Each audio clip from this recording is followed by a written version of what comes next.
Alcohol, it's legal, socially accepted, often celebrated. But what happens when it stops being a drink and starts being a disorder? Welcome back, guys. Today we are diving into the hidden truths of alcoholism, the impact it has worldwide, different cultures and what their drinking tendencies are, and lastly, how to overcome alcoholism. Let's get into it. First of all, what do I mean by alcoholism? Clinically, it's often called an alcohol use disorder, AUD, a pattern of drinking that results in significant impairment or distress. It doesn't always mean someone is passed out every night. Sometimes it's a bit more sneaky: dependence, cravings, failed efforts to cut down. Globally, it's estimated that over 400 million people aged 15 years and over live with alcohol use disorders. Of those, around 209 million people, roughly 3.7% of the adult population around the world, are estimated to live with alcohol dependence, which means you are dependent on alcohol to function normally. So even though most people around the world casually drink, there are a rising number of people who are crossing the line into real alcohol use disorder. Here are some stats that shocked me. In 2019, the World Health Organization revealed that alcohol was responsible for 2.6 million deaths worldwide.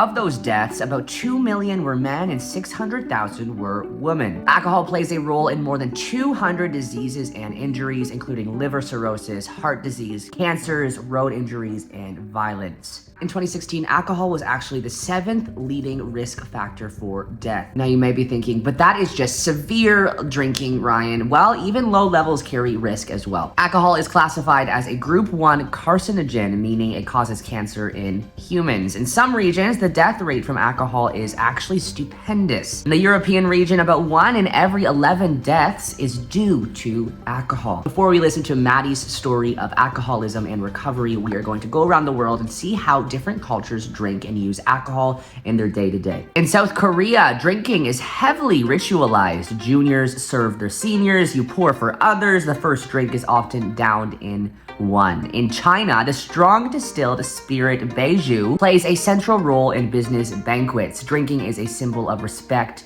and bonding. In countries like France and Italy, wine is often woven into meals, social life, and tradition. Drinking with dinner, slow pours, conversation. Meanwhile, in the Czech Republic, beer is so central that their pub culture might become UNESCO recognized. In countries like Saudi Arabia, alcohol is banned under religious law, yet tourism reforms are changing that in controlled ways. On the flip side, where alcohol is prohibited, underground or informal drinking often rises, creating different risks. Let's take a look at Maddie's story. Maddie was a bartender and a server for years and years, and in that became an alcoholic culture. She shares her story of recovery and also getting DUIs and all these crazy things that happened to her when she was under the influence, and see how she changed her life around. It's very inspiring. Let's take a look at Maddie's story.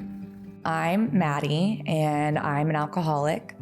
I started drinking whenever I was 14 years old. My dad is also an alcoholic as well. I did start getting into the service industry, and I'm still in the service industry now. With the service industry also comes, the service industry people who all like to drink and smoke pot and do coke and get fucked up after work, and that's how we cope. Yeah. And so I fell into that at a very young age.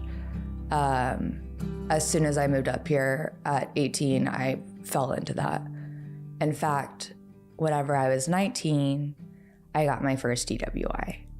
And I also didn't drink just to casually have fun. I liked the feeling of being out of my fucking mind. Yeah. I didn't want to just drink and have fun. I wanted to get fucked up. I was on a mission. I still crave alcohol because I miss that feeling of being out of my mind. I know there is nothing else in the world that will make me feel like that ever again. Mm-hmm. And that's so fucked up because that's what destroyed my life. But now looking back on it, I still crave it so much. On the flip side, enjoying a drink occasionally can have no issues at all, but that one drink could also be the beginning of something more serious like alcoholism. A glass of wine or a beer out for dinner with friends is not automatically harmful. In fact, for some people, moderate drinking can enhance social connection, relaxation, and celebration, all of which support mental well-being. The key is moderation. Researching for this video, I came across a very inspirational video. It was very eye-opening. It's about Janine. She is a woman in the UK who is battling alcoholism. This video done by the BBC takes us behind the scenes of Janine's journey, and we get to see what really alcohol dependency looks like day to day and how Janine is getting help. Take a look. Alcoholism, it's a slow restart. I always feel it's a shame when people relapse. The issue is that alcoholics everywhere, isn't it? Here? Yeah. Hello, it's the ambulance service. Try your best. Oh, My name's Cameron, this is Kira. What's your name? excuse me, I was... Don't worry. I had a bag on the head on Sunday and it won't go away. Can I do a few checks as Cameron's talking to you, Janine? Your blood pressure and stuff. So you fell on Sunday, was it? I must have had a blackout on a concrete floor. Whack, yeah. Yeah, it's a long time in it to still have an headache. Was it 5 days? 4. Can I have a look at your head? Oh, I can't see any redness or anything, or any swelling, or anything like that. If something serious had occurred, we probably would be seeing symptoms by now. What other medical problems do you have? You're alcohol dependent. Am I right in saying that? I were. I went into rehab on 15th November. Came out on the 8th of December. Been clean for 3 months. And then had a drink on a Sunday, Monday, Tuesday, Wednesday. I feel sick. I haven't slept. And it's just there all the time. Mental torture, innit? Yeah, you're in recovery still, aren't you? Yeah. Do you think you're slipping down that slope again? I don't want to drink. I want to wash my clothes. I want to get well. But it's like a self-sabotaging, you're self-loathing. Oh, why am I doing this? You know, I played cello, I played guitar, I went to university, and then I ended up losing everything. I ended up in this flat. Mum, Dad. I drank on grief. I drank on anger. And it's just like, you know... Spiralling, isn't it? Did you have much talk in therapy, or was it more medical? I probably spoke to you guys today more than I have there.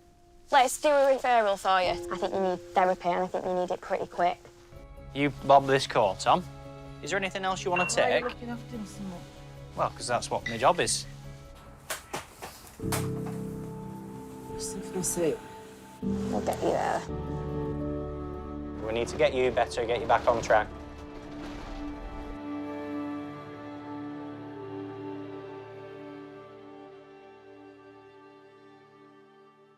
Thank you for joining me today. If you have any issues with alcohol use disorder, please check out the links below. I have some links posted below that could help. I hope you know you are loved and you are a valuable person on this earth. I love you guys so much, and I will see you tomorrow.